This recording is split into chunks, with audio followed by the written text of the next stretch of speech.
Hi, I'm Carla Sonntag, President and CEO of the New Mexico Business Coalition. And today on our podcast, The Heart of Business, we are welcoming Rich Ringrose. He is the owner and publisher of Albuquerque Lifestyle magazine. Thanks for being with us. Pleasure. Glad to be here. Well, first, I want to hear about you. How did you come to New Mexico, or are you a native? Yeah, great question. I'm not a native. I grew up in Connecticut. Was a high school and college football coach back then, and then eventually moved to Virginia, where I spent 23 years there and raised three children, and had a business in Connecticut, brought it to Virginia, had it for 15 years, sold that, started another business. um, and then got into the healthcare industry, which is what brought me to Albuquerque. And that was during COVID, and crazy time during COVID with healthcare, as we all know. And I just decided at the time to get out and do something else, and wanted to get back into, my entrepreneurial spirit that never died. It was flaming, for me to start something new. And then I saw that the magazine Albuquerque City Lifestyle was for sale, and decided to get back into, running a new business. So Oh, okay. So you bought an existing business here. I did. I did. So it'll be 2 years coming up. And is that what brought you to Albuquerque? No, what brought me to Albuquerque was a really great job in healthcare. And I was not a healthcare professional, but on the business side of things, where I'd open up medical centers, helps open up, work with insurance companies, hire staff, work with the medical professionals and all that. And just decided to get out. The healthcare industry really started to change, and not necessarily for the good. And just needed to change, and was happy when I saw the magazine was for sale. Well, that Yeah, sounds like a great opportunity for you to change careers. absolutely, it really was. So tell me about your family. Do you have family here with Yeah, you? yeah. Well, I've my youngest son is here. I brought him kicking and screaming when he was a sophomore in high school from Virginia. Brought him here. My older children, I've got a son that's 34 and a daughter that's 23. They're in Virginia still, and I have one granddaughter and another grandchild on the way. So, but I actually go back next week to see them back Oh, to Virginia. Yeah, well, that'll be fun. yeah. So let's talk about your business. What is your customer base currently? So our customer base is homeowners that have a home value uh, of over 800,000. So this is, I think of both the companies that advertise with me as customers, and also the people that read the magazine as customers too. So the nice thing, the niche of this magazine, you have to have a home value of 800,000 to several million to receive it. And we have a reader, probably the largest readership of any magazine in Albuquerque right now. And that's growing. We'll be at over 100,000 readers by November or December this year, which is really high, and it is far higher than I'd say 95% of all magazines, maybe even 99% of all magazines in New Mexico. Um, but what we really focus on is uh, that that homeowner, and it goes out to Northeast Heights and Sandia Heights, High Desert, Tanawan, Los Ranchos, Corrales, San Little, and Placitas, and it could also mail it to about 600 businesses. So, as far as my advertising partners, it's anyone that's interested in getting in front of that, more affluent audience, that homeowners that have a home value of 800,000 to several million. Um, we're 50/50, meaning we're 50% articles, 50% ads. So we really keep an eye on not too many ads in the magazine. And in most cases, we only have one business that does, whether it's an eye doctor, or, a restaurant, or a jeweler or something like that. We usually have one of those type of companies in the magazine at a time. Sometimes we'll bump it up to two. So yeah, Hmm. so it's very enjoyable. I'm not from New Mexico, so I didn't have a lot of history of New Mexico when I took the took the magazine over, but I've got a great writers and editor and photographer that are from here or have lived here a long time that know the history, and I love it. I love New Mexico. I mean, I think we don't learn enough about it. Um, you know, whether it's in school or on our own, but it is a hidden gem. It really is. Well, that's great. I'm glad that you're here and that you're enjoying it. How did you pick that demographic to do the magazine, or was that already defined when you purchased it? Yeah, so I own the franchise for City Lifestyle in Albuquerque. I'm the only um, owner of a magazine here in New Mexico, but City Lifestyle is I think they're the largest distributor of magazines in the country. We deliver about almost 2 million nationwide. That's more than Vogue and Vanity Fair, and there's over 215 other publishers throughout the country. I'm the only one here in New Mexico, but there's 12 in Texas and 12 in Arizona and probably 12 in Colorado and all the way from California to the East Coast. There's publishers and magazines, but that's the niche that we go after. I think I've been in marketing and advertising for a long time. The company that I owned, that I started in '95 and sold it in 2008, was in marketing and advertising. And I think a lot of companies that, whether it's a radio station or TV or a print publication, they try to be too much. They try to appease everybody. And that's when you really don't get the results for the advertisers when you try to be everything to everybody. Mhm.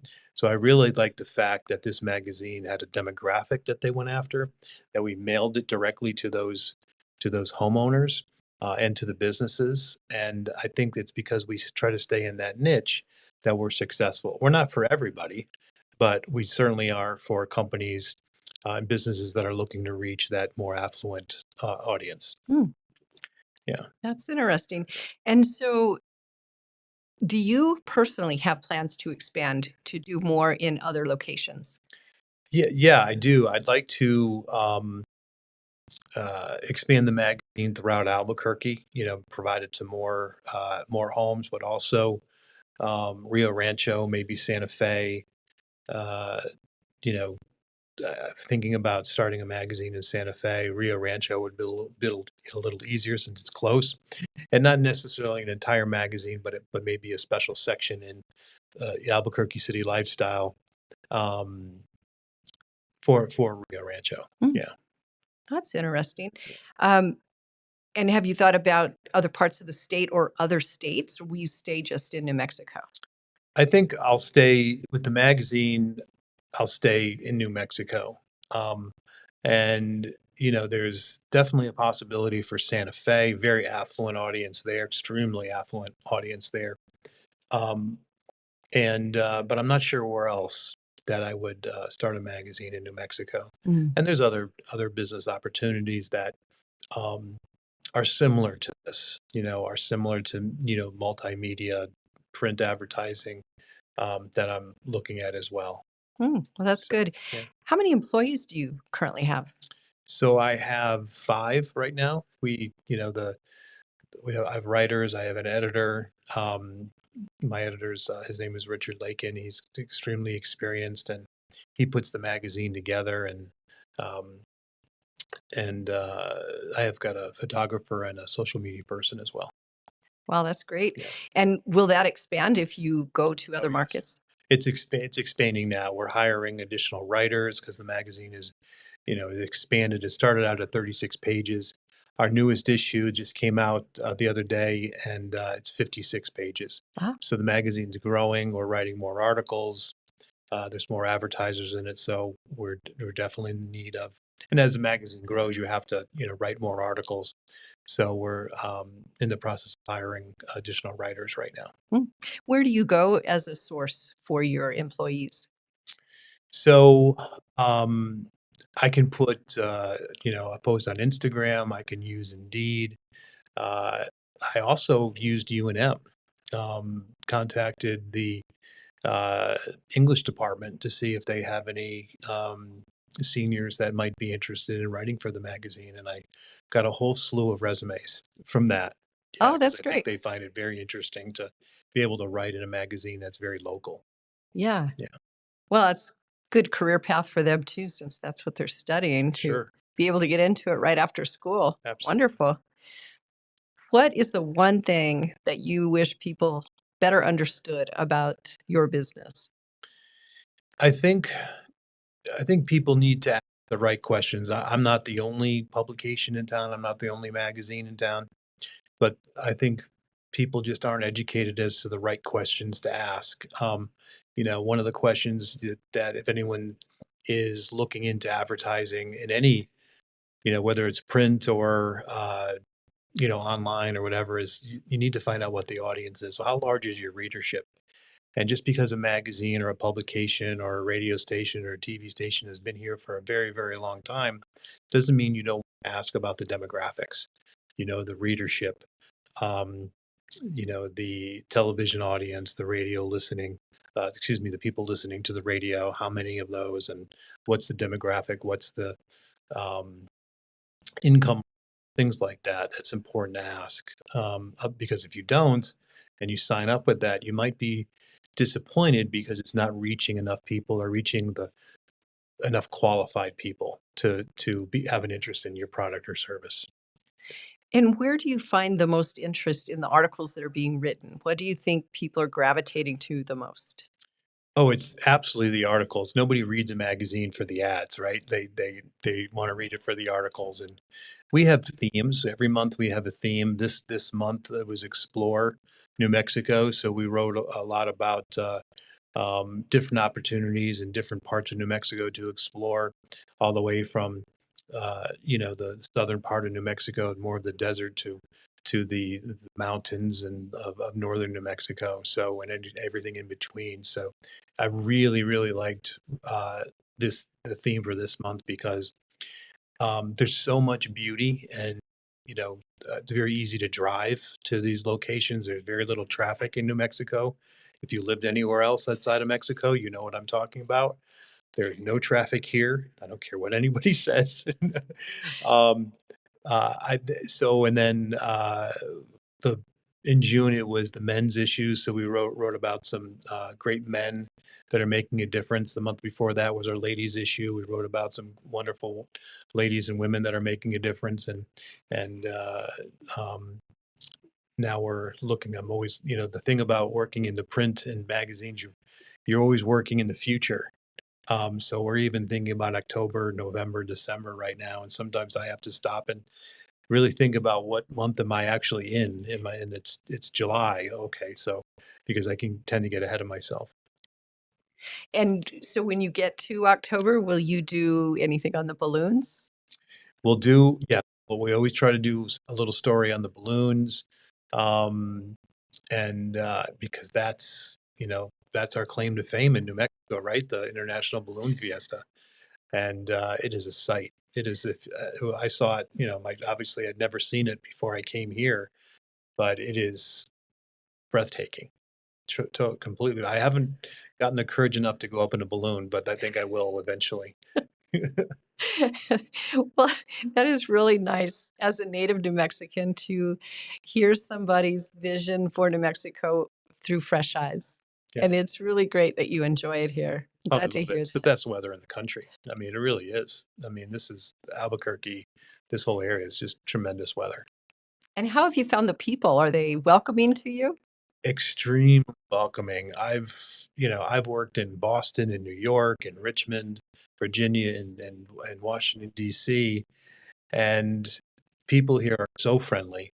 It's 2 degrees, if maybe 1 degree of separation here, as opposed to 6 degrees of separation everywhere else. People are very helpful, accommodating, kind, and it's every time I show somebody the magazine, they look through it and they know somebody, one or two people that are either wrote an article, one of the advertisers, or something. So you don't find that. I haven't found that in other communities, much larger communities. You're not going to necessarily find it, but yes, love that aspect of Albuquerque, New Mexico. Everybody's willing to help everybody. Oh, that's great. What about your industry? We hear a lot about more people are reading on Kindle or on their iPads or whatever, do you think that's going to impact your industry? What is the biggest challenge ahead? It's a great question. I don't think that's gonna. I think we're hyper local. We're local, but you can even call it hyper local. The articles and businesses are all small businesses that are advertising, and local, and it's all local stories. Whether it's about exploring New Mexico, and we're exploring the different um, sites to see, or we're doing a profile on a local business, the business owner, and how they decided to get into the business and why and all that. That's what people are interested in reading. I think because it's such a local magazine, and we're a local community, people really love reading about the business owners and how they got started. Um, and that's why our readership's going up. And that's why um, we'll be at 100,000 readers by the end of the year in the magazine, the City Lifestyle. They're opening up new magazines all across the country. Again, because we're not trying to be everything to everybody. We're trying to fill that niche and affluent audience, and hyper local. Oh, that's great. Yeah. That's great. So, if you look at New Mexico and the environment, you've worked in several other places. What do you think is the most difficult thing about doing business in New Mexico? Um, I think that's a great question. I think there's a number of things, but I think we need help within the healthcare industry tremendously. We're rated worst every year out of all 50 states in healthcare, and I think we need to really wrap our heads around how are we going to attract the best and the brightest to not only stay in New Mexico but come to New Mexico. I think that is one I think a big reason why a lot of companies don't move here. There's lots of other reasons. There's not enough incentives to bring um, larger businesses here, uh, but I think that's our healthcare is a big issue, and I've experienced it having really good healthcare on the East Coast, coming here and not really, having some issues and some problems. And I've talked to many people to say the same thing. That is definitely a challenge here. It is. Yeah. It is. As a native, you know exactly what I'm talking about. Yes. Yes, Yeah. and we've seen that change over the years, unfortunately. Yeah. So, outside of healthcare, if you could change one thing about the business environment that directly impacts you on a day-to-day basis, what would that be? Hmm. Um, I think the laws that are coming through that we learn about through you and through Larry, um, that's that's a big problem. It's a big problem, and you guys do a tremendous job to work on those laws and postpone them, or um, get them deleted, removed from whatever. I think that's one of the things that I don't think there's enough people that are trying to push those law through, that have any concept of running a business, or what those rules, what laws are going to do to business. Many of them are going to put businesses out of business, um, and so that's concerning. But at the same time, I know you guys do a great job on making us all aware, making business owners very aware, getting us to vote, getting us to speak up, and I think that's helped a lot. Oh, good. And that is the purpose of the Heart of Business, this podcast. It's for New Mexicans to meet business owners, to hear their heart, Mhm. to hear what they're doing for the state and how they're creating jobs, creating prosperity in the state. Because this helps everyone, even if they're not directly employed at this point, they still need to be rooting for the businesses of New Mexico. Absolutely, And that's the reason we did this. We want to help promote businesses like yours and help people become more aware of what's happening here. absolutely, wonderful, Well, thank you for being with us today. It's been a pleasure learning about you and your business, and we wish you every success going forward. fantastic. Well, thank you so much for inviting me. It's been a pleasure.